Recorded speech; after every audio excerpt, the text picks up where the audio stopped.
Avertissement. L'émission qui suit comporte des propos et des informations de sources douteuses, véhiculées par des personnages tout aussi douteux, dont l'accoutrement fait honneur à leur comportement. C'est sérieux, de voir de quoi ils ont l'air de...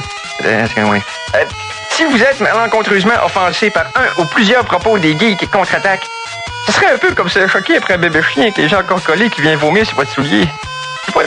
C'est cute, un bébé chien. En direct des enclins de CKRL, voici les geeks contre-attaque!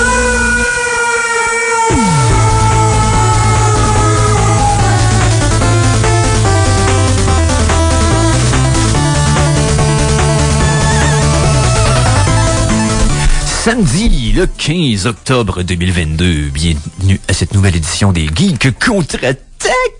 Mon nom est Éric Lajoie, je serai avec vous pour les 2 prochaines heures. On est à l'épisode 500... Voyons. 16, je pense? 16 non, 16, 517. Ouais, 517. Alors, tout d'abord... Y a quelque chose de weird avec mon son, Mikey? Je pense que t'as changé de quoi? Je sais pas, soin, non, le son était vraiment trop fort. Ok. Parce qu'il est devenu sourd. Je sais pas pourquoi ça a fait ça. C'est peut-être toi qui est devenu sourd. Ouch. Mais non, la preuve, tu l'as entendu. Ouais, si je l'ai entendu, le son devenir sourd. En tout cas, point étant... Ouais, si t'entends ça que tu deviens sourd, tu l'as entendu une fois. Si tu m'entends te dire que t'es peut-être devenu sourd, c'est que t'es pas sourd. Non, c'est sûr, mais si je perçois qu'un son devient sourd, est-ce que je suis sourd? Fais des présentations, je vais aller, je saigne du nez. OK, c'est je n'animerai pas cette émission seule, bien entendu. Vous avez entendu, mes collaborateurs se foutent de ma gueule. Comme à l'habitude, on commence tout d'abord par notre critique cinéma, mais bien entendu, valeureux gladiateur des ondes également. Conan Arsenault, salut, mister. Oui, bonsoir. Et à la mise en onde, le légendaire Mikey G. Pourquoi les enfants qui habitent la Chine ne croient pas au Père Noël? C'est eux autres qui font les jouets! Pour apprécier les meilleures sources d'informations, vous devez vous exposer au pire! Oh, voici man! la geektualité!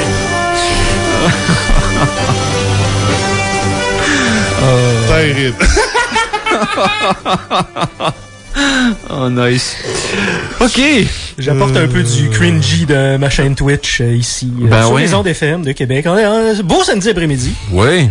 On va en reparler de ta chaîne Twitch plus tard dans l'émission. Tout d'abord, que s'est-il passé dans les actualités geeks selon vous, messieurs? Moi, vous savez que j'ai un soft spot pour... j'ai une place de prédilection dans mon cœur pour le télescope James Webb. J'arrête pas d'en parler ces temps-ci. Et James Webb est en train de réécrire totalement ce qu'on pense à propos de l'univers, notamment le jeune univers. Parce que on se rend compte que Hubble, il voyait pas grand-chose. Parce que d'après ce que voyait Hubble, nous autres, le lointain univers, le plus vieil univers, celui qui a été créé au début, là, on pensait que c'était des amas d'étoiles un peu chaotiquement placés, c'était diffus et c'était comme très chaotique et désordonné. Ouais, c'est ça. Selon l'ancien télescope, dans le fond, les premiers astres qui ont été garochés par le Big Bang, dans le fond, le plus loin qu'ils sont rendus. Là. Fait que là, c'était comme un peu disparate. Pis... C'est ça, mais on se rend compte que non, c'est parce que Hubble, il y avait de la vaseline dans les yeux, là, un peu. Parce que James Webb, lui, ce qu'il voit, c'est simplement, c'est que c'est des grandes galaxies très ordonnées, avec beaucoup d'étoiles, mais il y a beaucoup d'étoiles dans ces grandes galaxies très ordonnées-là qui sont plus froides que d'habitude. Hubble, lui, il voyait juste les étoiles les plus chaudes. Donc, les plus jeunes de ces systèmes-là. C'est ça qui faisait que c'était comme, ça a l'air comme toute défaite, disparate, chaotique. Mais non, pas en tout. C'est juste que là, on a les moyens de voir tout. OK. Fait que là, dans le fond, c'était plus, mettons, des galaxies à des dimensions qu'on pensait pas qu'étaient possibles parce que les astres entre elles la distance est plus grande, tu sais. C'est ça. Fait que c'est plus dur de discerner des patterns, puis... c'est ça. Nice try, Mikey. Je sais très bien que tu parles juste d'un salami, là. Oh. C'est sûr que c'est encore juste un salami, man. Forever. C'est juste des salamis que vous allez nous servir avec James Webb. C'est toute la conspiration de salami est partie, man. De quoi tu parles? Tu sais pas de comment là? Conan est rendu salamiste. Exact. Il y a eu une conférence il y a couple de mois maintenant. Donc, un astronome m'a montré une photo magnifique on avait déjà planète. parlé. On en a parlé. Ah, ok. C'est une tranche de salami. Puis tout le monde avait embarqué, comme tous les experts étaient comme, non, c'est malade, on voit des affaires qu'on n'a jamais vues. Puis comme, regardez guys, les strates de... c'est un salami. Les strates de gaz, wow. Ouais, Fait ça. que tout maintenant, les produits qui sortent moindrement de la NASA, c'est tout, littéralement la même image, c'est tout le salami tout le temps. Donc, le salamiste, Mais, ok, on peut faire un peu on va se rencontrer à mi-chemin, Conan, parce que, L'astrono-charcuterie. on va se rencontrer à mi-chemin parce que, oui, James Webb est extraordinaire. On peut voir des affaires qu'on n'a jamais vues encore, mais l'analyse de ces données-là et la diffusion de ces trouvailles-là doivent être prises avec un grain de sel encore beaucoup. Parce que un instrument aussi rempli de capacités, aussi technologiquement avancé que ça, premièrement, un télescope spatial, ça demande beaucoup de calibration. OK? Il n'y a pas encore totalement calibré pour faire tout ce qu'il veut faire. Donc, les images et les résultats qu'on a en ce moment, oui, on est capable de faire du spectrographe sur l'atmosphère d'une planète pour savoir, tu sais, qu'est-ce qui la compose. Mais on est au début d'une courbe de potentiel qui va nous donner beaucoup plus d'informations que ça dans le futur. Oui, exactement. Et faut pas prendre les papiers, exemple, il y a un site qui s'appelle X-Service, quelque chose comme ça, qui publie les findings des scientifiques, mais ça n'a pas été approuvé, ça n'a pas été relu par les pairs. Tu sais, il y a beaucoup de sites comme ça. Faut faire attention parce que c'est ça, c'est des données, tout ça, c'est des données partielles et même les données qui ont été reviewées par les pairs en ce moment pour le télescope James Webb, faut prendre ça avec un grain de sel. Il y a des trucs qu'on sait hors de tout doute parce que les outils qu'on a rudimentairement calibrés, on sait de quoi ils parlent, mais c'est ça, faut prendre ça avec un grain de sel. Mais James Webb est fantastique. Sinon, des plantes vont pousser bientôt. Ben, en tout cas, l'Australie veut faire pousser des plantes sur la Lune d'ici 2025. C'est dans 3 ans, ça, là. Là, c'est pas long. C'est dans pas longtemps, là. C'est pas long, là. Pousser des plantes à la Lune. Il me semble qu'on n'est pas encore tant retourné que ça. Ça prend pas de l'eau, genre? En fait, il y a beaucoup d'eau sur la surface comme il y a de l'eau quand même de manière, il me semble que j'ai vu qu'il y avait de l'eau dans les minéraux de la Lune. Il y a manière, pas trop sûr, même ça que j'ai vu ça, puis j'étais surpris moi-même, j'ai comme, ah ouais. Mais, c'est pas de l'eau que, justement, c'est pas de l'eau liquide. Non, c'est ça, parce que oui. Porteuse de vie, là. Évidemment que c'est sur la face découverte de la Lune, en masse accès au soleil, c'est pas un problème. Mais, il me semble qu'il manque de l'air puis de l'eau, là. Je dis ça de même. Ben, ils veulent faire des espèces de petites mini-serres, OK. Après l'atterrissage une fois en terre, les graines vont être arrosées dans une chambre scellée. Et les scientifiques vont surveiller tout signe de germination. Donc, ça va être comme une serre hydroponique miniature pour chaque graine. Je sais pas trop comment ça va marcher. Il y a 600 milliards de kilogrammes de glace sur la Lune. Bon. C'est... OK. 600 milliards de kilos. OK, ta gueule est grise. Ouais. Ça aidera pas pour tu fais pas pousser de la plante sur de la glace là, mais c'est vrai les types de plantes évidemment vont être choisis pour par leur capacité d'adaptation, c'est ça. Il y a des petites plantes de route d'ailleurs qui vont être qui ont été testées là une couple d'années dans du sol lunaire, de la régolithe qui appelle qui a été trouvée dans les missions Apollo 11, 14, 17 whatever. Puis c'est ça, qu'est-ce qu'ils ont trouvé, c'est que dans la régolithe, les petites plantes de side route là, qu'ils sont vraiment ils sont vraiment accrochés à la vie. Ouais, c'est ça. Ils poussent comme du monde. Ils ont fait le test avec un groupe témoin. Tout ça se déroule parfaitement jusqu'à peu près au 21e jour où là, on voit les plantes dans la régolithe qui commencent à un peu s'essouffler. Un peu manquer de vigueur, un peu... mais tu sais, c'est totalement normal, là.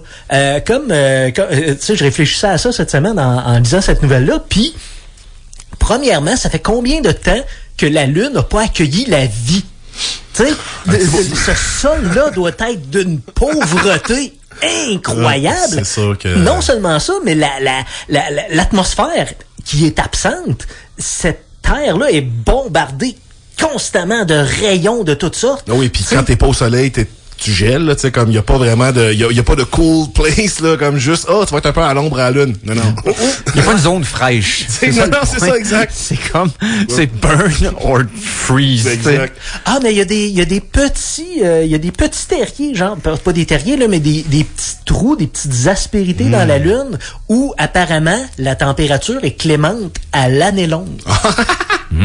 À côté de la mer de tranquillité, celle-là, là, tu vois trop bien la mer de tranquillité puis tout, là, La chaise avec vue longue, sur la mer. Ouais, c'est ça, exact, nice. Hey, alors, ouais. Mais ouais, c'est ça qui se passe avec les Australiens. Puis hein? ben non, c'est ça. Puis je sais pas.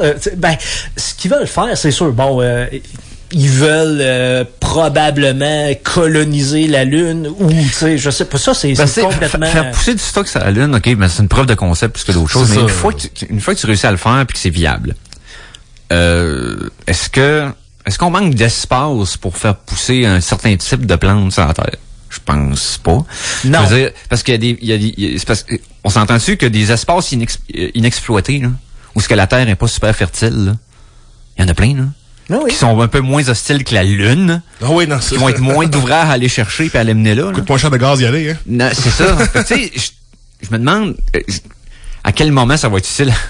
Ben c'est justement, c'est un peu de la recherche extrêmement coûteuse pour. T'as raison, il y a beaucoup de places où c'est aride déjà, mais s'ils sont capables de faire pousser des trucs sur la Lune, ben ils peuvent créer le même système pour faire pousser des aliments sur la Terre. C'est peut-être que ça va servir à ça par la suite parce qu'on a beaucoup de. C'est parce que j'ai l'impression aussi que ça peut peut-être faire un peu une espèce de mimique de potentiellement Mars, là. C'est moins long se rendre à la Lune, faire des affaires. Mettons que tu vas avoir un vrai système qui est pas sur la Terre. Non, mais c'est vrai. C'est potentiellement pour une colonie, tu sais, extraterrestre. Je pense que peut-être que ça peut faire des échos avec, tu sais, ça a marché sur la Lune. Peut-être que ça va marcher sur Mars. C'est sûr que l'atmosphère de Mars et la violence climatique de cette planète-là, qui peut être soudaine, change la donne sur bien des choses, mais reste que, c'est quand même intéressant pareil. Ben oui, ben c'est comme, t'as une famille, t'as des enfants, puis tu veux les amener camper en Arizona, tu sais. Mais là, on va commencer par monter la tente en arrière de notre cour, puis on va passer une nuit, puis on va voir si ça fait bien. Puis après ça, ben on ira dans des places un peu plus hostiles. C'est ça. Tu commences une level 1, puis après ça, c'est ça à la Lune. Ben c'est ça, c'est ce qui se passe. Tout le temps. Tout le temps. Parlant de Lune, on va suivre en musique momentanément, il était 12. oui. On fait ça. La chanson de la semaine!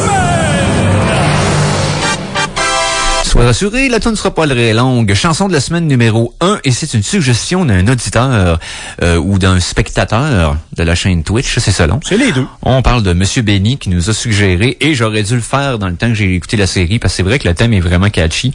On y va avec une pièce de la trame sonore de Cyberpunk 2077 Edge Runners, la pièce d'introduction donc du groupe Rat Boy featuring IBDY. Écoute, Who's Ready for Tomorrow? Oh geek, contre-attaque. Et on vient d'entendre Rat Boy avec Who's Ready for Tomorrow. C'est la chanson d'introduction de Cyberpunk 2077 Edge Runners. La tune me rappelait, j'ai vraiment aimé cette saison-là. C'est one and done. Deux, et tu confirmes qu'il y a une 2 ou... Je sais pas, ils ont pas parlé encore de ça. Okay. C'est quand même tout frais. Ouais. Puis ça semblait être très attaché aussi au jeu puis au DLC puis tout ça. Fait que j'imagine qu'ils peuvent pas nécessairement faire une annonce de bonheur. Puis je sais pas, dur à savoir avec Netflix si c'est un succès ou pas parce qu'ils disent pas, ils disent juste les chiffres quand ça le tente. Donc mais bien aimé cette série là puis Monsieur Benny a eu une émotion à la fin de cette série là. Apparemment que c'est pas mal pesant. Ben c'est spécial. Ouais. C'est spécial, mais si tu joues au jeu, faut que tu l'écoutes. Parce que c'est de voir le jeu dans une série. Ouais. Ça va donner le goût de jouer au jeu. C'est rare là, qu'une série il y a peut-être The Witcher qui m'a fait ça même genre oh my god, j'ai tombé envie de rejouer juste pour jouer à la série. Et ça c'est quand même lui bon. Très très attaché au matériel de source, c'est vraiment tu vois qu'il y a une symbiose entre la série et le jeu là, direct. C'est vraiment cool. C'est le fun de voir qu'ils font des affaires que tu peux faire dans le jeu. Et non pas des millions d'affaires que t'es comme, ouais, mais comment ça je peux pas faire ça dans le jeu puis les personnages le font, tu sais. J'ai le goût de le faire dans le jeu, mais. Tu sais, c'est ça. Ouais, c'est ça. Là, tu peux t'habiller comme lui, tu peux aller aux mêmes places. Quasiment tout ce qu'ils font, c'est des affaires qu'on peut faire, c'est des bons des implants qui parlent, c'est des implants qu'il y a dans le jeu aussi, puis c'est comme, c'est vraiment hot là-dessus, là, c'est comme, ils ont vraiment pris le lore du jeu qui était suffisant, puis ils ont bâti une histoire avec ça. Numéro 1. Merci, M. Benny. Ben oui, merci certain. D'autres nouvelles? Ouais, j'ai complètement oublié de vous parler de Dart Mission. On n'avait pas parlé? Ben oui, on en avait parlé, mais on avait juste dit, c'est fait. Ils sont capables de viser, tu sais. On savait pas si ça avait changé de quoi. Peux-tu me rappeler, moi et certains auditeurs qui savent pas, c'est quoi la Dart Mission? La Dart Mission, c'est prendre un vaisseau spatial, viser 15 millions de kilomètres plus loin vers un astéroïde, dans le but de le faire crasher dans l'astéroïde, le vaisseau, pour changer dévier sa trajectoire. Ouais. OK, oui, je me rappelle qu'on augmenter son Fait que la mission a eu lieu. La mission a eu lieu. V'là 2 semaines, le vaisseau s'est crashé dans le petit astéroïde qui gravite autour d'un plus gros astéroïde. Et on savait pas si ça avait changé de quoi, mais oui. Là, on le sait, on a calculé et la mission aurait déjà été considérée comme un énorme succès si le vaisseau avait seulement réduit l'orbite d'environ 10 minutes. Okay. Donc, rapprocher l'objet du plus gros astéroïde, mais il l'a en fait réduit de 32 minutes. Donc, vraiment, beaucoup de trajectoires. On l'a knocké out. Là, OK. Fait que dans le fond, super effective. OK. Nice. Non, mais c'est le fun de savoir que c'est pas que... Tu sais, parce que c'est quelque chose en théorie, tu dis, hey, on va le bumper là-dessus comme au billard, puis ça va marcher. C'est ça va être exactement ça. Oui, mais c'est trop beau pour être vrai comme théorie. Là, ils font puis ça marche encore mieux qu'ils pensaient. C'est comme OK. Puis pour pas, tu sais, juste pour venir rebalancer ça, parce que tu sais, j'ai vu une nouvelle la semaine passée que c'est la comète C/2014 UN271. Un beau petit nom qui est facile à dire, facile à retenir, évidemment. Cette comète-là est en train de se diriger. Cette comète-là est partie du nuage de Oort, qui est une espèce de nuage là, qui garoche plein d'affaires en direction de la Terre, et des comètes au sens particulier. Et cette comète-là, elle s'en vient vers la Terre. Mais c'est parce que cette comète-là est pas petite un peu. Elle est 85 miles de diamètre. Holy shit! Oh, OK, on parle de 200 quelques kilomètres de diamètre. OK. Elle arrive quand, la fin du monde? Donc le cop, tout le monde. Mais c'est ça, il y a aucun avertissement de comme, ça va passer trop proche, ou ça va, mais comme, heading for Earth. C'est ça les mots qui sont dits. Si, c'est encore plus inquiétant, mettons. Tu sais, juste faire une comparaison, là, la comète, le Hale-Bopp, qu'on pouvait voir à toutes les, je sais pas, là, 40-50 ans, quelque chose du genre, là. Tu sais, elle était quand même massive, elle était quand même 46 miles de diamètre, mais là, on parle de quand même quelque chose... 3 fois presque. C'est quand même... J'ai sorti dehors pour la regarder, la comète de Hale. Ah, OK. Ouais, parce que c'était tous les 70 ans. Ça avait été un gros événement. Il avait parlé aux nouvelles. C'est la fin des années 80, si je me trompe pas. Je me souviens, il me semble que je n'avais entendu parler aussi, mais tu sais, j'étais... Là, je pense que c'est dans les mêmes années où il y avait eu la fameuse... quand il avait fait la navette spatiale qu'il avait mis sur le top de l'avion. C'est la même année que le culte de Evans Gate. C'est 96. Parce que non. Parce que Evans Gate, c'était pour aller dans la comète Hale-Bopp qui se sont... Oui. Mais c'est 86... Pas 96. Ouais, mais c'est ça. Fait que c'est... Ben, la fête du révérend Jim Jones, que tu parles, là. C'est pas Jim Jones. Non, excuse-moi, ouais, c'est ça. Evan Gates, c'est le monsieur tout chauve et tout blanc, puis comment, tu sais, venir avec nous dans la comète. Mais c'est bref, je me rappelle à l'époque que ça avait passé aux nouvelles, que c'était gros, c'est un événement, tout le monde en parlait pendant l'année, puis on était dehors là-bas. Oh ouais, on était au primaire. En tout cas, c'est ça, on était au primaire. 97? Ouais, mais la comète d'Hale, la dernière fois qu'elle est passée. Et comme quand je vais voir, là, tu sais, sur 97, ça se peut pas. Non, c'est des années 80. Je suis pas mal certain que c'était des années 80. Mais là, ta comète, là, Conan, là, qui s'en vient direct sur nous, là. Elle s'en vient, elle arrive quand? Il y a pas, c'est ça, j'essaie de trouver une date, là, parce que je veux faire un party pis tout, mais non, je vois pas de date. C'est vraiment juste, elle s'en vient. C'est 86. Je savais. 1835, 1910, 1986. Puis la prochaine shot, c'est en 2061. Ouf. OK.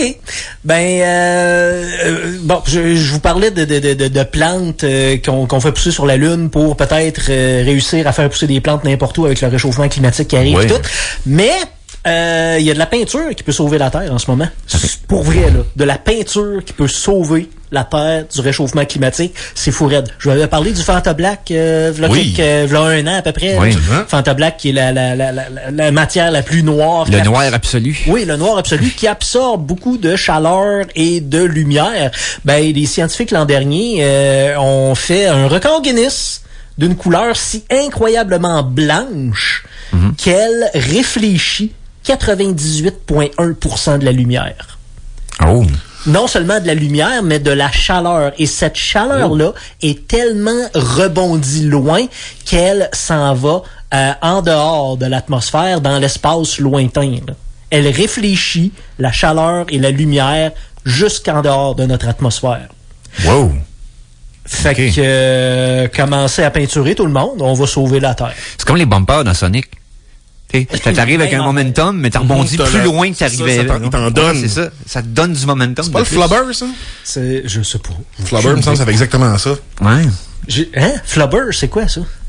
Plaxmol, là, avec... Plaxmol, oui, c'est bon. Avec Robin Williams. Ouais. Plaxmol. La petite affaire qui donne... La super balle à son meilleur. Exact. Mais dans le fond, c'est comme l'ultra blanc qui pourrait permettre, dans le fond, pour ce qui est de la conservation ou de la génération d'énergie, de chaleur.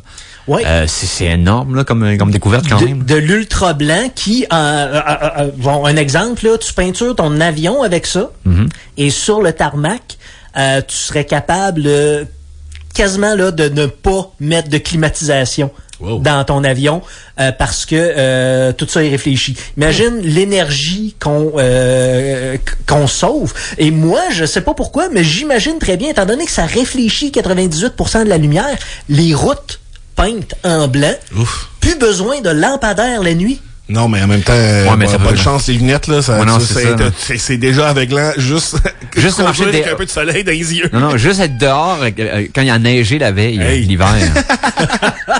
T'as l'impression que tu bronzes des joues, là. C'est un spot d'enfant. J'avoue. Mais le toit des maisons. Le concept de pouvoir efficacement rediriger la chaleur. Tu sais, presque à 100%, là. De la bouncer où c'est que tu veux. Rien que le potentiel de ça, là. T'es pas obligé de l'avoir dans un genre de container ou whatever quoi, où est-ce que tu peux la bouncer quasiment à toi, là, juste en mettant une couleur sur une surface, c'est quelque chose quand même. Oui, c'est vraiment quelque chose. Puis non seulement, ils ont été capables de réduire.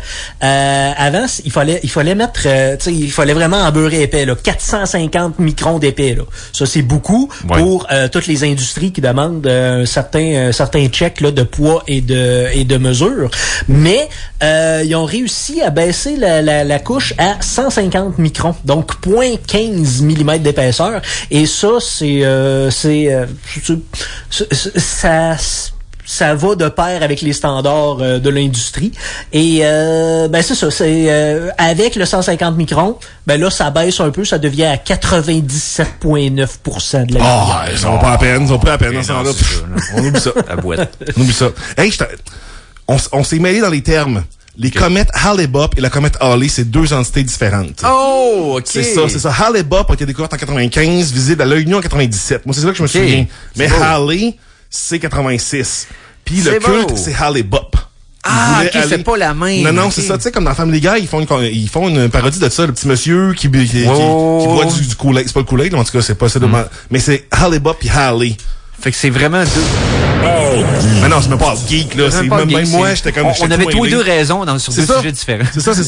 Ben oui. Mais Hale, c'est H-E-L-E, puis l'autre, c'est Halley, L-E-Y. Ça prenait deux comètes en dedans de 10 ans qui avaient presque le même nom. Tu sais? Voyons donc. C'est pas comme si, en tout cas. Mais bon, parfait. Voilà. Oui. C'est ça. Dernière petite nouvelle, là, je l'ai pas sortie, mais il y a une île dans l'océan Pacifique qui commence à émerger. L'Atlantide? Par l'Indien, ouais. Non. Les nerfs, là, c'est juste un volcan sous-marin. C'est l'île des dodos. Les dodos sont de retour. Les dodos sont de retour sous forme de POG. Non, c'est ça, c'est un volcan sous-marin qui a commencé à faire érupter de la lave. C'est parce que là où ça se passe, il y a 3 plaques tectoniques qui se côtoient. Et là, la plus grosse des 3 est en train de rentrer en dessous des 2 autres. Donc, ça fait comme une espèce... Un petit peu de jus qui ressort par-dessus. Ben, c'est ça. Ce genre d'île-là, par exemple, bon, elle grossit super vite, là, est passée en quelques semaines de 1 acre à 16 acres, je crois, quelque chose comme ça. Ah ouais. Sauf que ce genre d'île-là est pas... est pas appelé à rester longtemps. C'est des genres d'îles qui pop, là, qui durent 4-5 ans. Il y en a une récemment qui a fait genre 25 ans et c'est un record. Donc, allez pas vous installer là. Faites-vous pas bâtir une maison sur là parce que vous risquez de vous faire pousser des nageoires avec bientôt.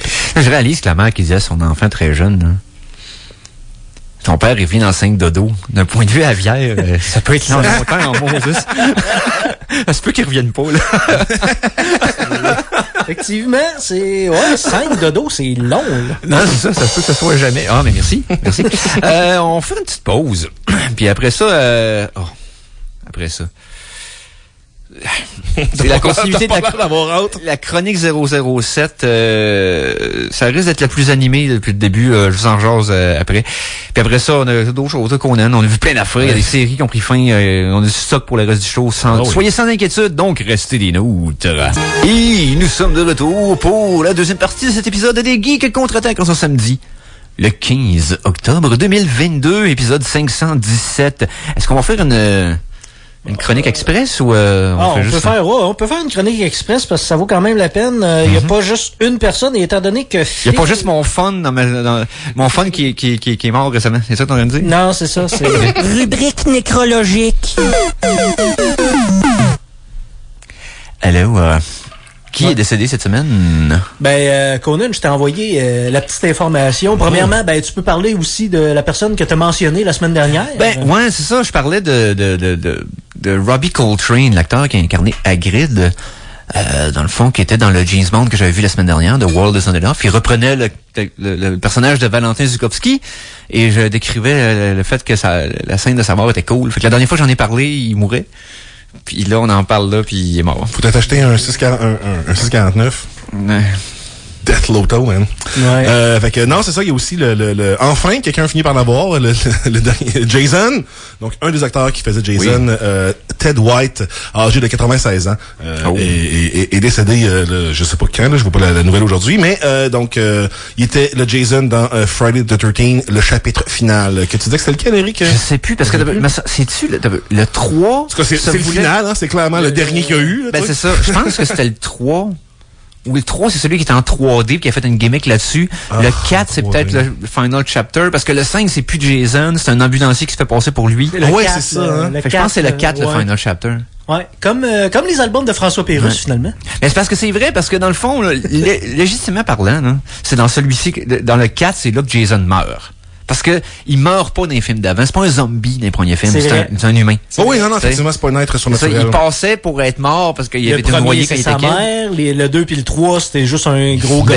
C'est ça, c'est lui. Même le 4. C'est ça, il était supposément noyé dans le lac, mais en fait, il est pas mort. Puis là, il est encore... J'ai-tu rêvé ou j'ai vu que l'affaire du lac, finalement, c'était comme juste un espèce de gouffre qui avait pas, c'était juste pour, comme, le fun de finir le film de même, mais qu'il avait pas considéré que le monde allait, c'est comme, non, mais il est encore vivant. On sait jamais que le film allait être un succès. Ça, c'est un film qu'on fait se débarrasser quasiment. C'était pour comme profiter de la gang des slashers qui commençaient avec Black Christmas et tout ça. Ils pensaient jamais que ça allait pogner de même. C'est un succès complètement surprise, même pour ses créateurs. Le premier. Puis c'est à partir de Jason 6 que Jason revient des morts puis qu'il devient le zombie. Ouais, c'est là avec l'espèce de verre de chenille satanique là, qui passe dans le masque. Là. Non. Ça c'est des verres. Mais il y en a un que la pochette, c'est comme le masque de Jason, mais il y a une espèce de chenille à la place avec un couteau. C'est le 9 ou ce que dans le fond à la fin c'est celui que dans le fond le Jason c'est un genre de bébite qui se promène, un parasite qui se promène d'une personne à l'autre là. C'est pas écoutable. Alors, je me souviens juste de Jason versus Freddy qui était la meilleure affaire du monde. Mais le vrai stress, il y a une franchise qui est inégale, c'est celle-là. Là. Tellement. Là. OK. Ça va dans tous les sens. Et tabarouette qui ont essayé des affaires et qu'il n'y a rien qui a collé. Mais parlant d'essayer des affaires et qu'il n'y a rien qui marche. Martini, shaken not stirred.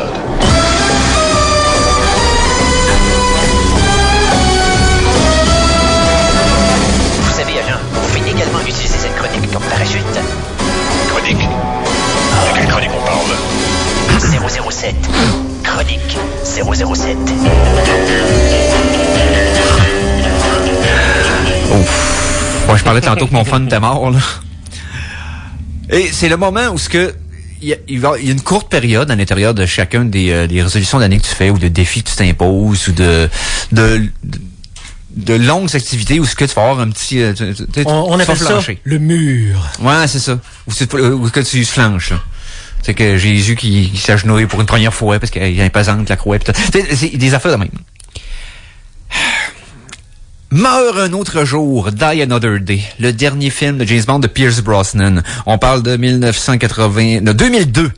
2002. Ah ouais, je pensais que c'était 90 encore. Non, 2002.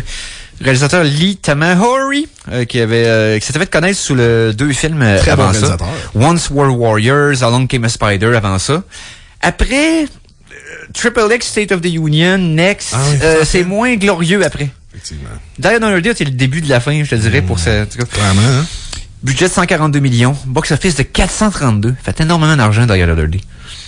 Apparemment, faire du surf sur un hood, ça, qu'on des lasers, ça paye. Mais ça pointe de l'iceberg, littéralement. 6.1 sur MDB, pas très coté haut. J'ai profondément détesté ce film-là. OK. Un moment donné, je me suis tanné d'écrire des notes parce qu'il y avait trop de trucs cons qui arrivaient. Puis je me suis dit, là, c'est assez. C'est assez, là, c'est plus drôle, là, c'est plus fun.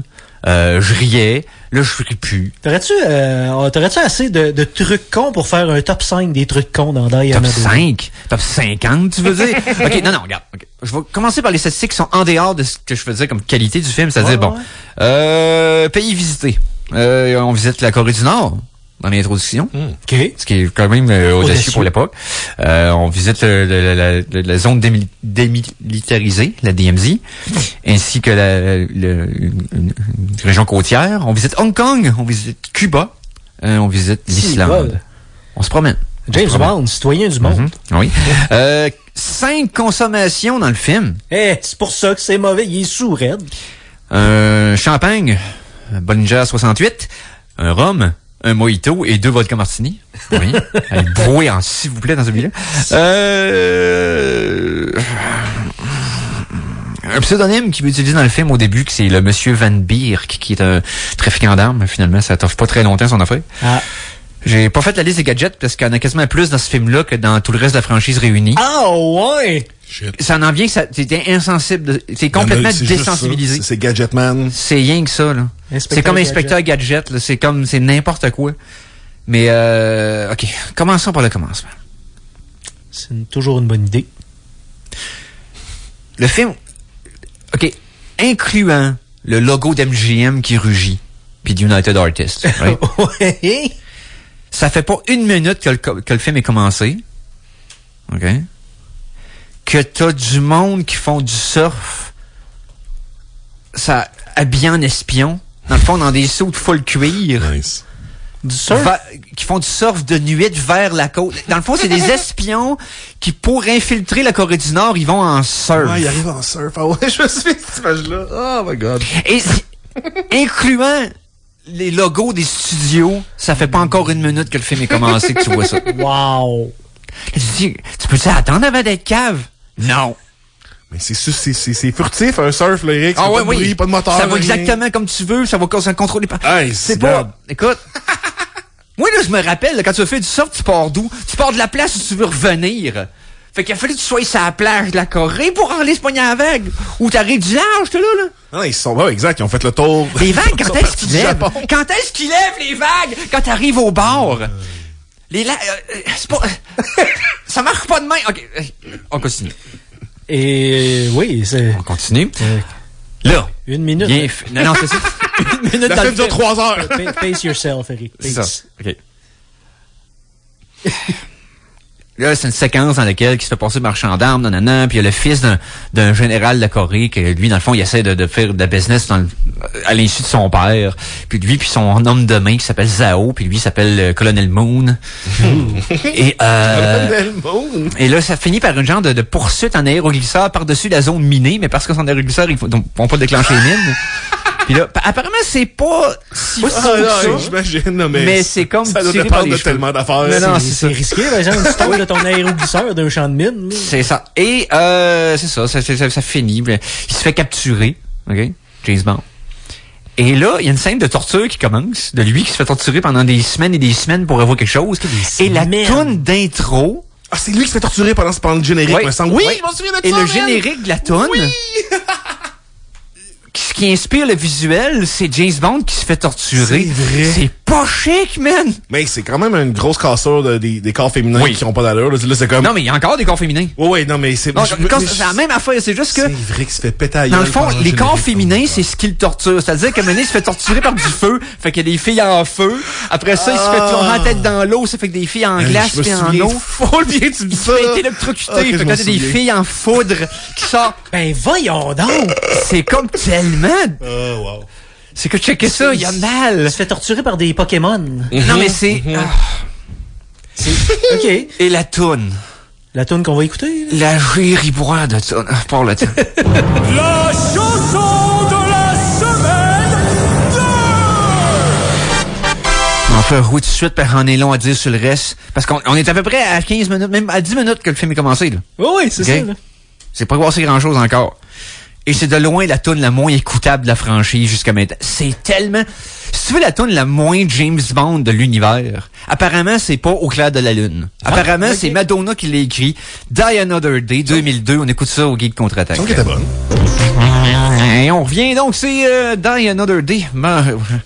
Aime ça un autre jour de Madonna, tiré du film du même nom. Et c'est pas terminé. Là, il me reste un 15 minutes. OK? Je vais essayer de passer à travers ma liste de qu'est-ce qui marche pas avec Die Another Day. Je pense pas avoir le temps, mais on va... Je vais essayer de parler vite. OK? Tout d'abord.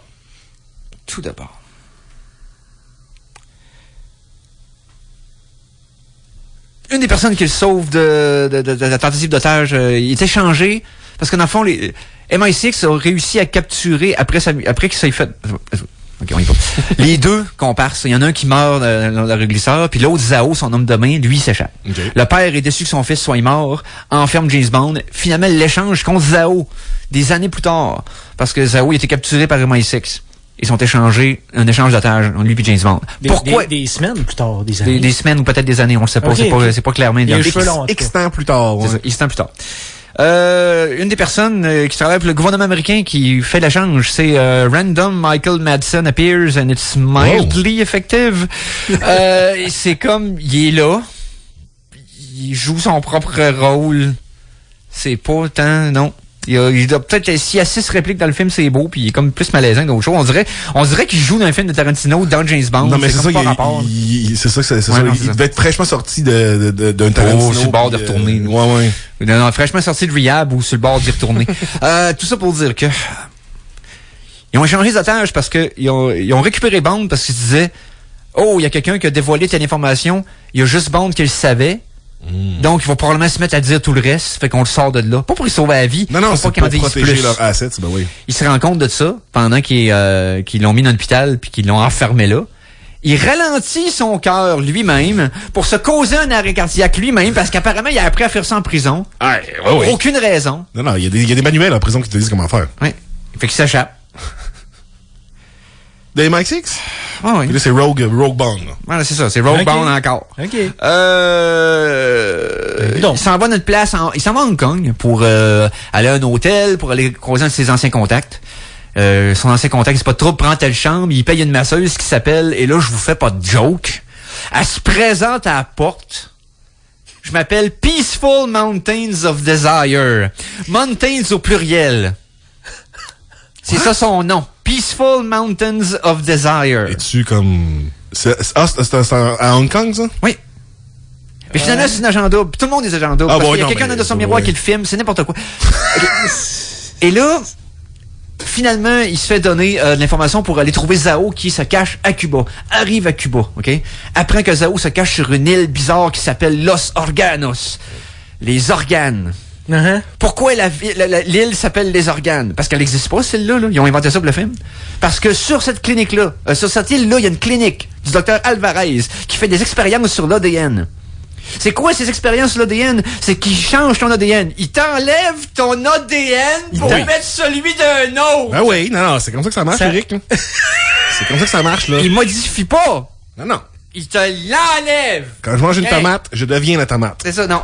Enlève ce manteau-là, je vais te mettre un autre manteau. C'est pas le même, ça marche! Et... Attends un peu. On va me calmer. On est introduit à Jinx à Cuba, qui est le personnage de Halle Berry, qui est une des deux Bond Girls. Okay? Ouais.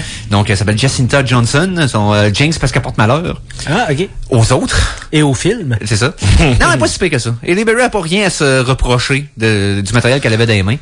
Mais la scène de Cruise, quand ils se croisent la première fois, man, c'est la pire collection de one-liners de mon oncle.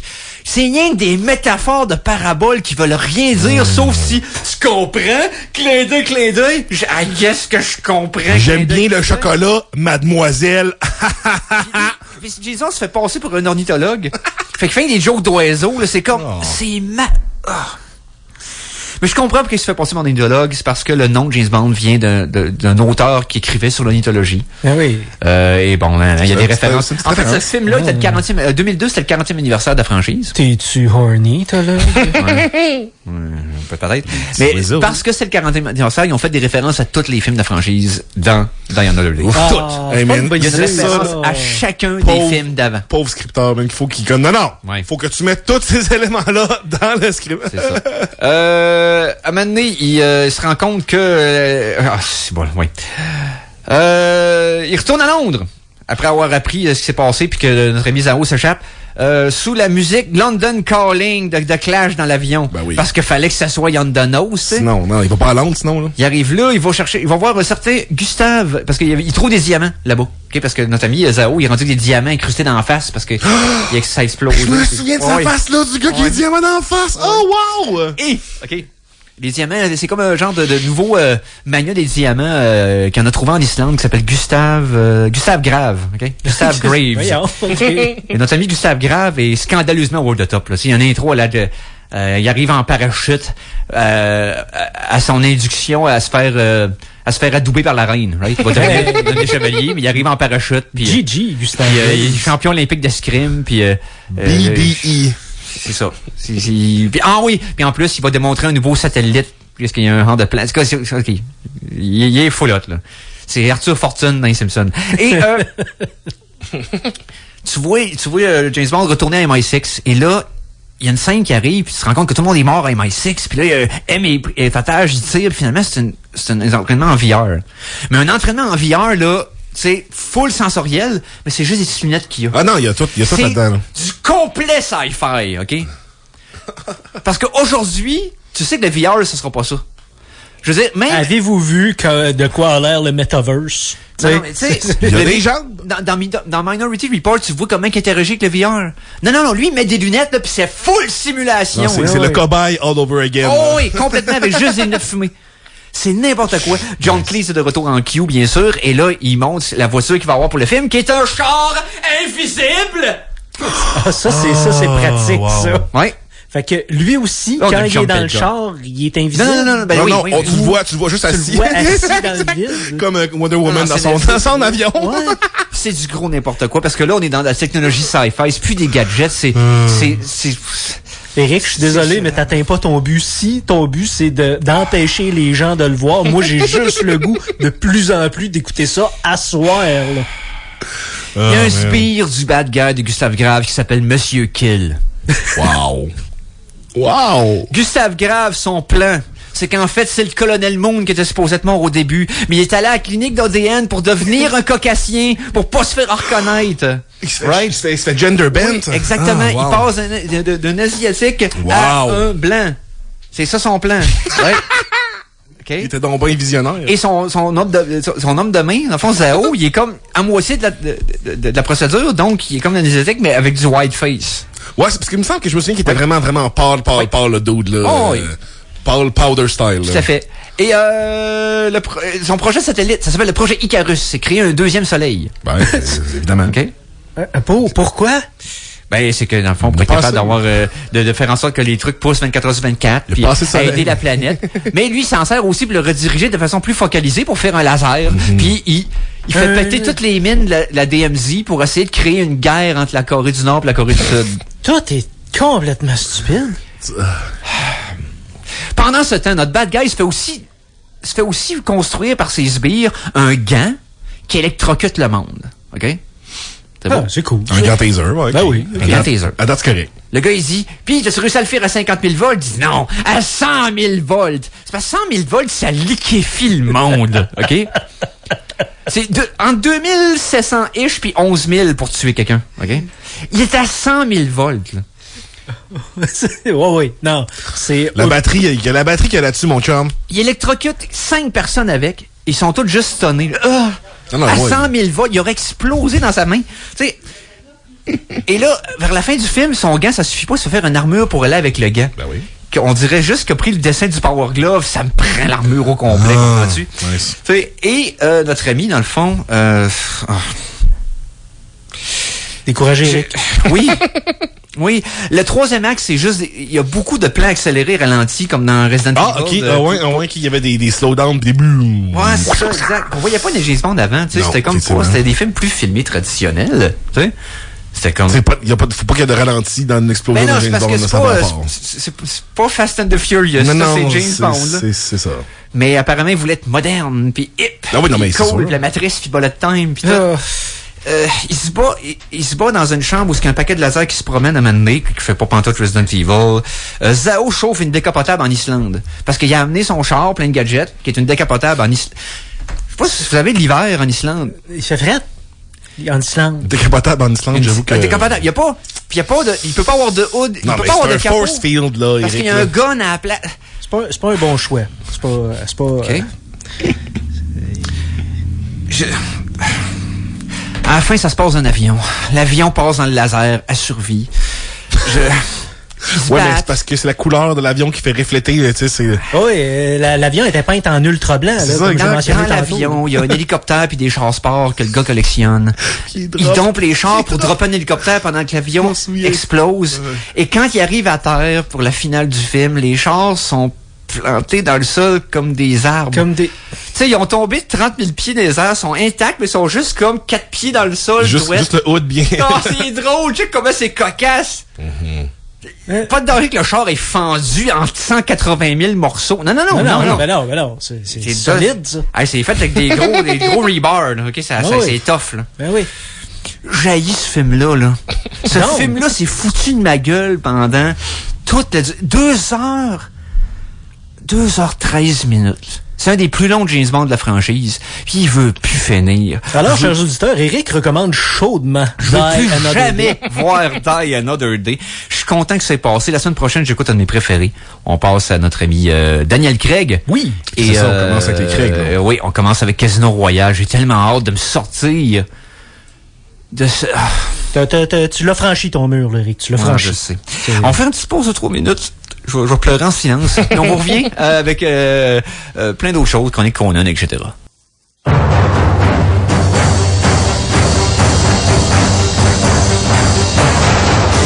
Après Conan le barbare, Conan le destructeur et Conan le bibliothécaire, voici Conan l'Arsenault. Hey! Nous sommes de retour en pleine chronique Conan. Yes! Hey, mais je vais hijacker le début, mais parce que c'est pour te poser une question à toi directement. Bienvenue au Geek Contre-Attaque. Donc, en ce samedi, le 15 octobre 2022, épisode 517. Conan, je veux te faire un petit bilan rapide de ton expérience au Comic-Con de Hey, Québec. c'est exactement ça que j'allais parler, en plus. On sortait avec ça. Puis... Ben, tu sais, moi, c'est sûr que j'étais avec la planque. Fait que j'ai eu aucun temps pour visiter, là. OK, ouais, c'est ça. J'étais littéralement à faire essayer des jeux de VR à chaque 2 minutes avec une file qui allait jusqu'au bout de la salle. Fait que, tu sais, j'ai vraiment pas eu aucun moment pour visiter, mais j'ai quand même Côtoyer les gens, vu la vibe qu'il y avait. C'est ça, exact. Là, tu sais, ça paraissait que le monde avait très soif d'événements comme ça. Tu sais, il y a eu 20 000 personnes, je pense, là, selon le décompte officiel. Là, Oui. Un record. Tu sais, vraiment, là, tu sais, samedi, là, c'était plein. Dimanche, j'ai dû avoir peut-être 5 000 personnes. Il y a eu beaucoup moins de monde le dimanche, mais c'était quand même non-stop. Mais, tu sais, quand je suis arrivé, puis je vous ai dit, je vois pas de 3 pieds devant moi, c'était littéralement ça. Là. Il y avait quelqu'un à chaque pied devant moi. Puis moi, j'étais juste dans une salle. C'était sur 3 étages, plein d'autres salles que je peux même pas aller voir. Fait que, tu sais, j'imagine même pas.